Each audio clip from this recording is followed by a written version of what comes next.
Hey guys, today we're talking about the world after the end of World War II and the war that started immediately after, a war referred to as the Cold War.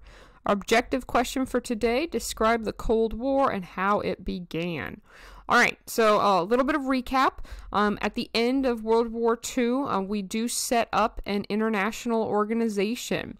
And this organization is supposed to prevent global war. Now, our man Woodrow Wilson came up with something like this. He created the League of Nations, and the idea was collective security.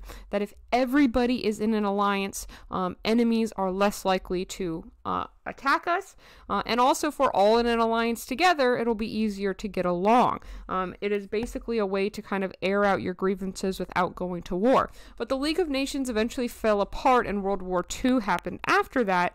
But because of the Atlantic Charter agreed upon by FDR and Winston Churchill, and then later the Yalta Conference, where we threw Stalin in too, and we started, kind of thinking about this, we knew that that was an institution we wanted to have around.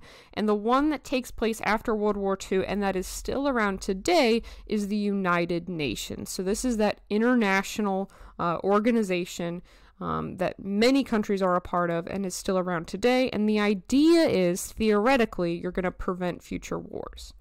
Cool. Also going on, we talked about this yesterday, Japan, remember, is occupied by the United States.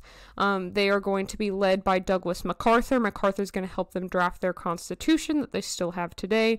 By 1952, we decide as a country that the Japanese have kind of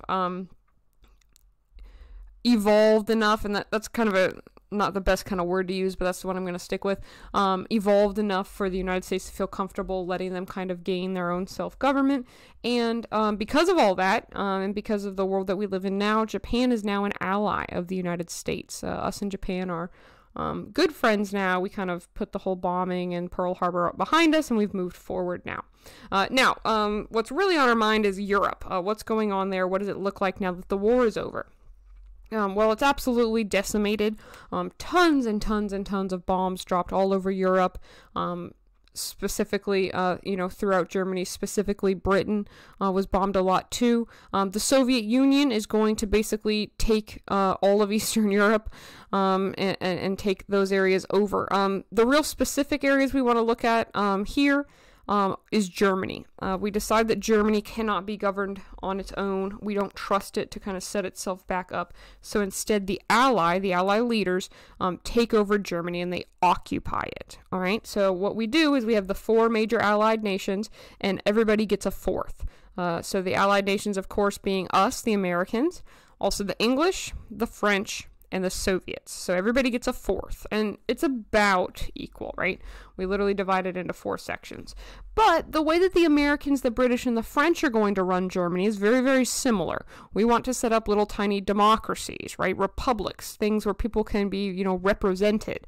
And since our areas, our sections of Germany are so similar, we basically unite them. So Germany, at the end of World War II and immediately after, and for quite a while actually after, is divided into basically 3/4 of the the West Germany. This map is wrong, by the way. I don't know why it says East and West like that. But anyway, the western portion is going to be the free side, and the eastern portion is going to be controlled, of course, by the Soviets. And the Soviets don't want to have a free republic. Instead, they want a communist regime, which is exactly what they institute. So Germany's divided into four, basically into 3/4, right? 75% free, 25% communist. Now, the capital city of Berlin is in the communist section, and we say, hey, if you control the capital, you control the country. You can't have the whole capital.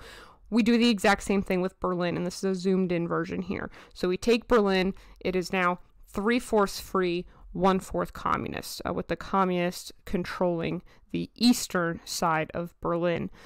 Winston Churchill gives a very famous speech, and he refers to the divider between the free nations and the communist nations as the Iron Curtain. Later, that'll become a more literal curtain when the communists build the Berlin Wall.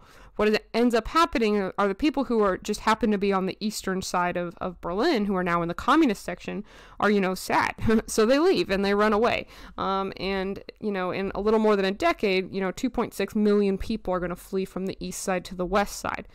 West Side. So the communists are losing people. They need to keep their people in, so they literally construct a wall to keep their, I'm not going to say prisoners, but their subjects, their civilians, free. It's going to prevent people from leaving, and it's also going to cut off Westphalen from the rest of Germany, because instead of the wall actually going around the communist portion of Berlin, like a lot of people think, the wall actually surrounds the free part of Berlin around the rest of Germany. So if we go back real quick, right, it makes more sense to wall off the free part and basically keep people in, because all of the rest is surrounded by communism. Cool. Here's some pictures of the Berlin Wall. Cool. All right. So the origins of the Cold War. Why do we call it a Cold War? Did it mean it was really, really super cold?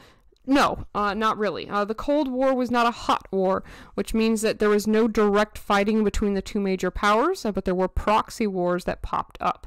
So, the Cold War, put as simply as possible, is just a competition of values between two different people who both think they have the, the right mindset. All right, so on one side we have the United States. This is our president at the point, Harry Truman. Remember that FDR has recently passed away. So Truman is now the president of the United States. And a lot of the Western European nations are going to side with us. And I have a map for you in just a second, but just for now, know that it's the United States and Western Europe.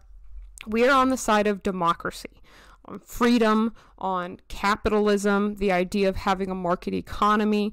The ideals that the United States has, right, are going to be the ideals of our side of the Cold War.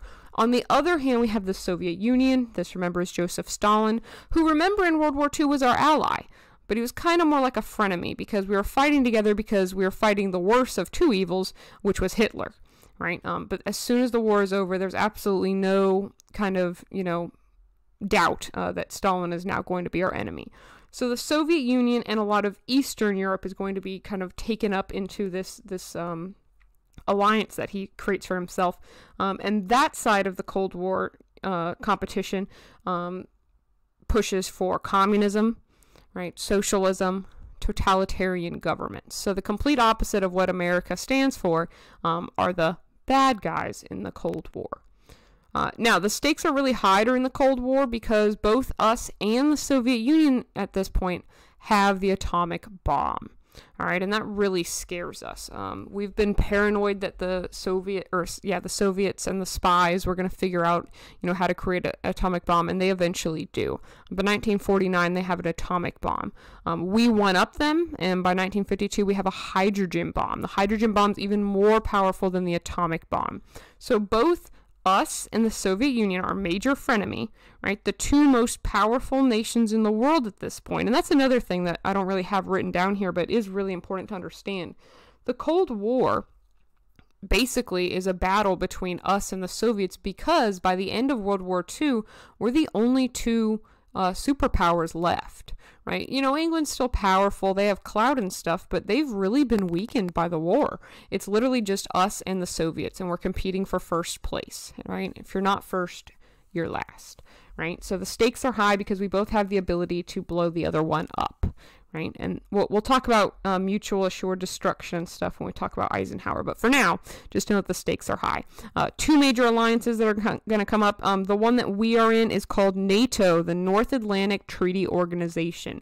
This is the alliance we make with, of course, the United States and also a lot of the Western European nations. Now, this makes sense because if this was a world map, you'd see over to the left of your screen, America, right? So it makes sense that the nations closer to us would be in our alliance, okay? So it's us and the Western European nations.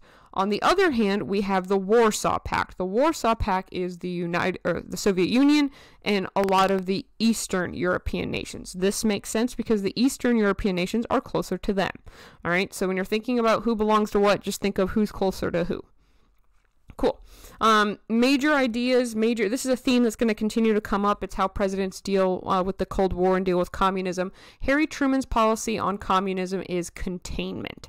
It's not seeking out and destroying it where it already exists, but it's containing it to where it does exist so no new places get taken over. Truman's plan to carry out containment and to fight communism is called the Truman Doctrine. Put as simply as possible, it's just helping free people who aren't communists yet not become communist. All right. The Truman Doctrine includes a lot of economic and military aid to people who are trying to resist communism. And this aligns to the domino theory. The domino theory is another important theme we'll continue to see. The domino theory simply says that if one nation imagine you have a line of dominoes on a table and you hit one, just one domino, and it falls. What happens? Immediately after, the one right next to it falls, and then the next one falls, and the next one falls. It's a giant chain reaction. The domino theory in terms of communism and the Cold War says that if we let one nation fall, the next one's going to fall, and the next one's going to fall. And then there will be so many communist nations that we won't be able to resist them ourselves. So the domino theory is create as many free dominoes as we possibly can so they're not affected by the falling communist dominoes. All right, another important concept is the Marshall Plan. The Marshall Plan is basically how we're going to carry out the Truman Doctrine. The Marshall Plan has to do with financial aid that the United States is guaranteeing to non-communist countries. And the amount of dollars we're giving out is amazing. If you look at this graph right here, to the UK. So one of the strongest nations in the world, right? We are giving, what is that? $3,176,000,000. The United States is giving that country to help them, get back on their feet, to help them begin to prosper, and to keep them from falling for communism. The Truman Doctrine says, listen, what happens when countries are desperate is they fall for things. We've seen this. This is how the rise of dictators prior to World War II happened. People in Germany were desperate. People in Italy were desperate. And they fall for these totalitarian leaders who promise them the world.